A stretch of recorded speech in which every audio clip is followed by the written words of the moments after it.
Now that we have computed the heading arrow and the distance arrow, we can actually start thinking about turning those arrows into wheel speeds. So what needs to happen if I want to drive directly to this ping pong ball here?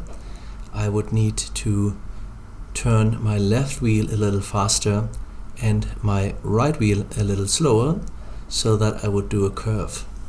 Now, the bigger the arrow is, the more I want to turn my left wheel and the less I want to turn my right wheel. Maybe I even want to turn my right wheel backwards and my left wheel forwards. So right now we have a heading error of minus 45 degrees, which is actually computed in radians. I have just converted it here. So what we could try is to actually say the right wheel should directly get the arrow and the left wheel should get the opposite of the arrow. So we could say something like left speed equals minus alpha and the right speed could be plus alpha. Let's think about this again. When the angle, the heading is negative, the right wheel will turn backwards and the left wheel will turn forwards. And as the robot turns, the arrow should become 0 and it should stop. Let's see if this actually works. And we see the robot is turning to the right, and once the arrow is 0, it stops. So this is very interesting because we haven't actually done very much. Now, what else is missing? We need to drive forward to actually reach our goal, and for that we might just add the arrow in the distance to the speed measurements. Let's see what happens. As I start, the arrow is very large, the robot drives forwards. Let's move this stuff out of the way so we can go through and fast forward this, and we can see the robot is actually driving towards the waypoint. So we would expect the angle or the heading arrow not to contribute anything because it is 0, but we would expect the row to contribute 0.4 rads per second. Now this is pretty slow because we can drive much faster than this, so why not multiplying row with a certain factor, and let's call this one P2 because I want to multiply alpha with P1. And we can set P1 to be, let's say, 1, and P2 could be 6.28. So that means once the distance arrow is 1 meter, the robot drives at its maximum speed, and then it drives slower afterwards. And so here you go, it is driving as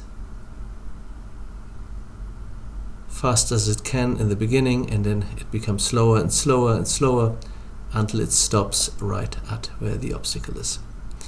Now our controller has already advanced the position of the waypoint, and so the ping pong ball is already moving, and let's see what happens with this simple controller that we just came up with.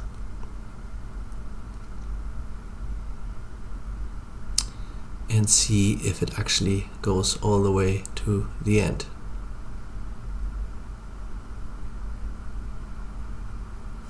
Alright, so something has happened here. So in order to debug this, we actually want to set the world up to go and reach this problem right away. And this was somewhere here. The robot started at this point. We have to rotate it to look downwards. And now we have to save the world and also advance the index to be at the last entry, so we can set it to -1, which will access the last entry of the list. So let's see what happens when we start this. The robot is driving, and now as it tries to go to the right, it brakes somehow. Let's look at this again. The robot is making a right turn and tries to turn to the right to reduce the angle. You see it here, it's going down, and maybe it helps to do this a little slower. And as the angle is going down, you would expect the robot to be happy and drive toward the waypoint, but for some reason it does not. And so what has happened, the arrow has jumped, and it jumped from -52 to 308, and it tells the robot, no, no, no, don't keep going to the right, you have to turn to the left instead. So it tries this, but what happens then? It tries to turn to the left, and okay, here it gets stuck, so we can actually unstuck it a little bit, and it will still keep turning to the left. Let's do this a little faster, and as it turns to the left, again it jumps to negative, and it says, oh no, I have to turn to the right. So the problem with this is some kind of discontinuity, and we can look at this when looking at the robot coordinate system and the arcus tangens function. And as we discussed earlier, the arcus tangens function has discontinuity at +π and -π. That means when we compute theta from our compass values, we will get something that is within +π and -π. But now we are computing arrows that are much larger than this, and they will flip around.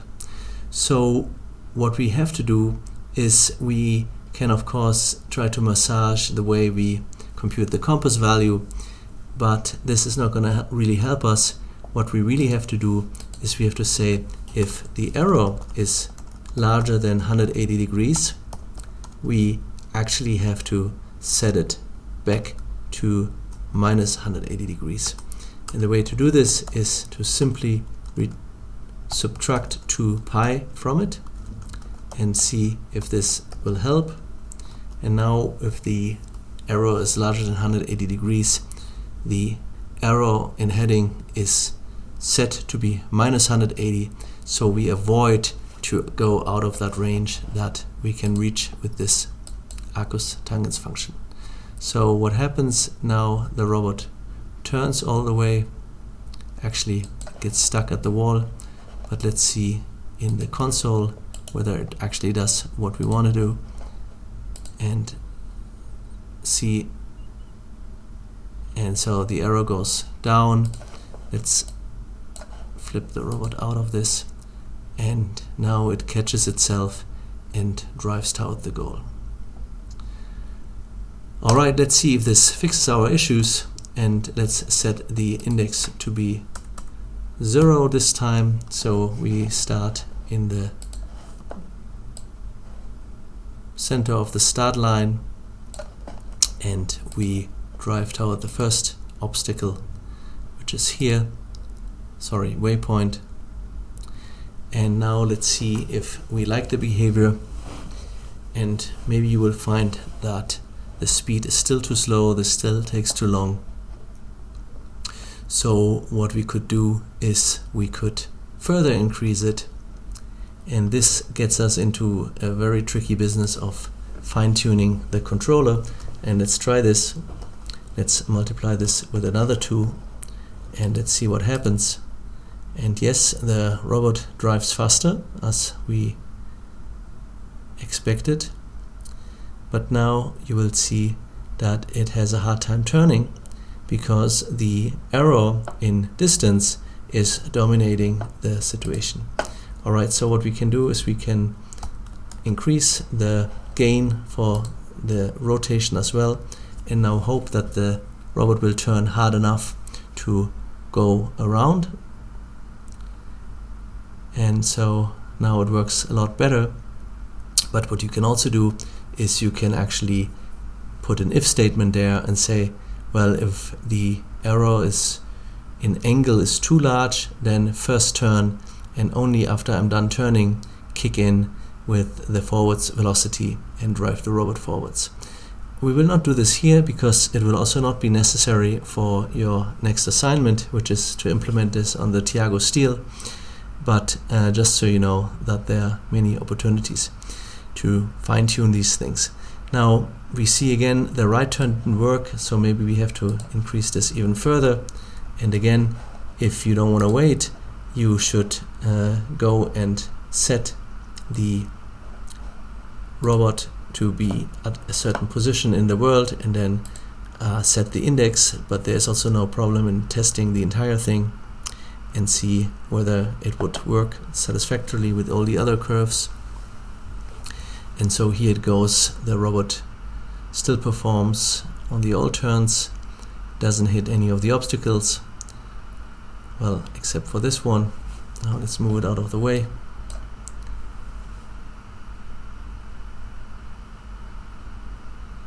And now the new gain is sufficient to make the robot go all the way.